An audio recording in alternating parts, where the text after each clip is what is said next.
Hello, bee friends. Jason here from the Beekeeping Apiary. We are here on the eastern shore of Maryland again, and we're here in our apiary here trying to share with you little tips and tricks on what we do here at the apiary to help manage our bees every day. It's still middle of winter for us, and temperatures are still very mild in mid-40s, and we are hoping for an early spring where it's February 1st, hopefully tomorrow, February 2nd, we'll have a not only a interesting Super Bowl to watch, but we'll have a groundhog that does not see his shadow. And we'll maybe get an early spring. We're hopeful. So one thing we're going to do and show you in this video is typically if you have a large apiary, or even if you have a few hives, you want to try to be able to mark those hives to keep track of them. I've seen a lot of people paint them different colors, which I think works very well. We do that here for our honey supers, but a lot of times our bottom brood boxes, which is the box on the bottom here in this example, that box is typically white for us, while our supers that sit above it are not. They're typically multicolored. So that helps the bees locate their hive and such. But for us, sometimes keeping records is a little difficult if all your hives look the same and you see a field of white boxes. So one thing I'm going to show you is what we're going to do here this year. We didn't do it last year, but we were planning on working through it this year. And it's just a different way to tag your hives and make them recognizable. You can easily just get a magic marker and write it here on the front of the box. You can paint it on, you can paint stripes, paint different colors, and then mark it down in your records that you used a particular color code. But here's a quick way to do it if you're looking to try to mark your hives in a very easy way. All right, so a couple of the pieces that we're looking to put on here are something that's used in the cattle industry pretty frequently, and these are cattle tags. They use them on the ears of cattle. They're very durable outside.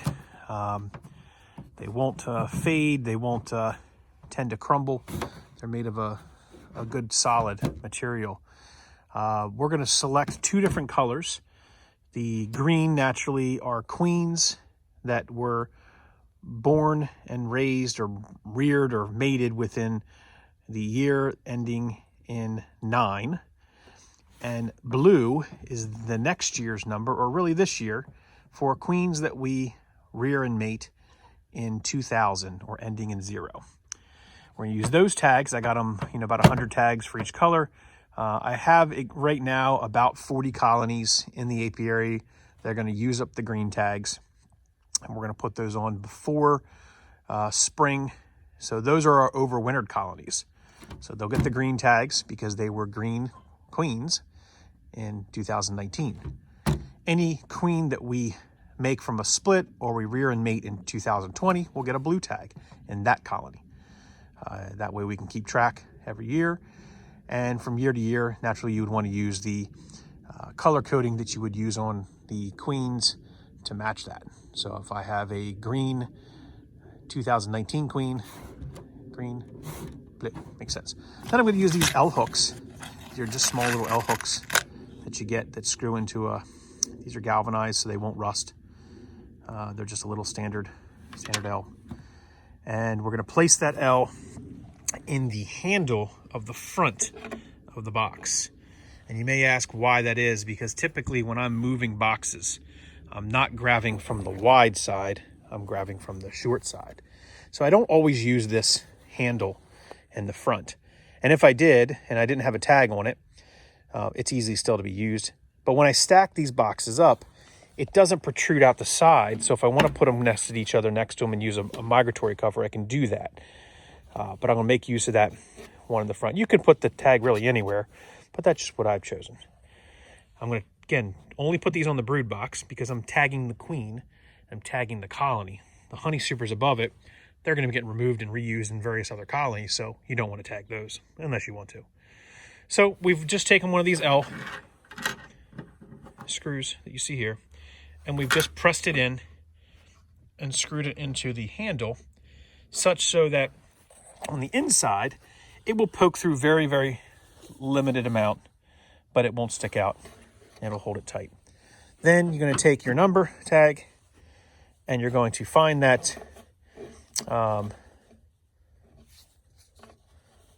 hook it on like so. And if you're tight in there like that, you have to turn to the side, hook it on, and then turn it up. This way, it'll stay locked into place, it won't fly off. And as you can see, now the colony's tagged. And I can easily walk by and see a green colony 1 in my records that I know where that's from. If I happen to move that queen somewhere else, well, then I'm going to take the tag off. I'm going to take it with me and put a different tag on. The other things you can do with these is because of the large size of the tags, you can flip them around, which I'm planning on doing, and actually having QR codes. There's a lot of apps out there that you have on the market today where you can put a QR code and attach that to your phone to where if you're walking along, you can literally just flip the tag around, scan the QR code, and you get all the information on the app about that colony. Again, this is just another way we try to organize our bees, try to keep track of them. We're going to have all of our colonies labeled that way this year. Hopefully we will, it'll work out, and maybe we'll put some follow-up here at the end of the season to let you know how we did with the tags, if we continued with them or we didn't. But either way, thanks for watching. And again, another quick tip here, the Bohemia Apiary on the eastern shore of Maryland, where beekeeping is definitely more than a hobby. It's an obsession.